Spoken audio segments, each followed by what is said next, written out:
Timo. Abana ngwadi. Nasu gafu kunani. Awere mdara.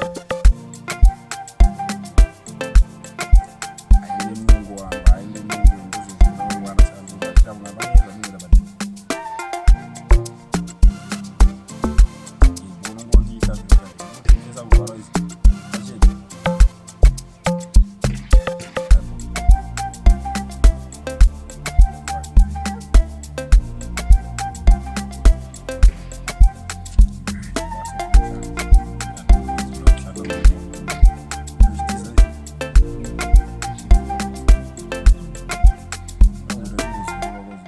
Shanda manje muonda kusema mabiba wasatunipa basa pesa watu zote kula wakashaya kwa wakula kashaya bazana kuleja chama ya mwana samutaze mfungi woni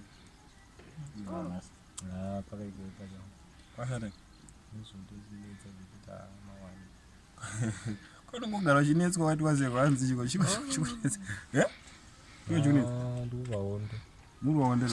Kamu ni ndakapona akaunti ndita chama. Kamu Yanzi.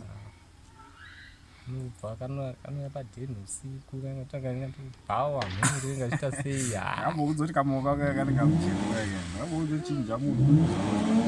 Apakanda age chama. Kanda age? Kanda age. Ndari makuru nyaya. Ndara munofira mjerere mda.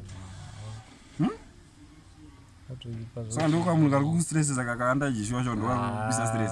Zvazo kuita zvozvo zvitoboa. Anzoti ko kaka feel stress ndo feel musadaro mda. Anzo chichikuti. Machitwa mda. Ungatonibvunza sekungoda kunipa solution usana zvokutaura. Ndara ini nangu kusaidi kwangu ini kwangu ngolizire. Andi stress kuni mabhebhi. Tatobvopisa muchapinda bisi. Hayo, azvinetsi ndara. Ndokudza izvozvi. Hayo, wana chi. Tamani na umbo stress. Mumbo. Titendo kubadilisa. Simokuti manufacture. Ndopaika manutsa zvakufana naye. Kuna chinja ndakaramba inini kuitiswa nembebo. Ndinja ndakaramba aina ndizwe nembebo. Saka unoita seiwo ndiwe unoita seiwo. Anoti kabhebhi karuinza andiwo usukana plus kanda izi. Ndara tsikunyai mwana mna.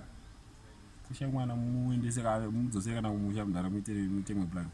Ngasoruniswa nekanda iji shosho. Kani numbe. Kamunhu wacho akanasa kunzwisika ukaita sekunge kanomboti ndambo zvakasvinoita. Ndara mungasoro stress kana mabhebhi shosho. Baba akadikuzara kwakaita munomaona mungasoresera nekamwana kakadidika. Zvoshanda kaita sei? Kadzosere kumba kwako. Ungasoro stress kana zvinhu zvinokwana. Kadzosere. Dei wandipa chimuti ndaingonoka kusunda kutokabvisa tokapekesa mabhegi nekutokabuditsa mbakawani.